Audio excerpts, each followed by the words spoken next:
আজকে কাজ টাজ বাদ দিয়ে দেখো গিটার নিয়ে বসে পড়েছি, গিটার বাজানো শিখবো। হাজবেন্ড আমাকে অনেক শখ করে এটা কিনে দিয়েছিল যে বাজাতে শিখতে বলে, কিন্তু আমি তো আর কোথায় বাজাতে পারি বলো, সময় নেই তোমার বলো, সারাদিন কাজ আর কাজ।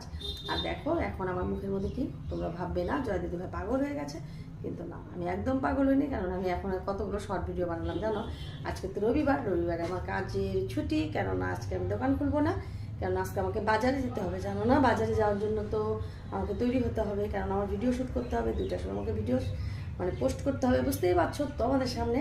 তার জন্য ভিডিও করলাম আর এটাকে একটু একটু করে এভাবে কাজ বাদ দিয়ে বাজালাম, বুঝতে পারছো।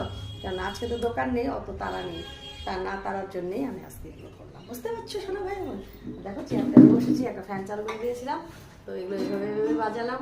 বাজাতে কিন্তু পারি না জানো না, কারেন্ট চলে গেল। এই একটা দোষ, আমাদের এখানে কারেন্ট থাকে না, বুঝতে পারছো। এখন আমাকে একটা কি কিনতে হবে, ইনভার্টার কিনতে হবে। ইনভার্টার কেনার জন্য আমাকে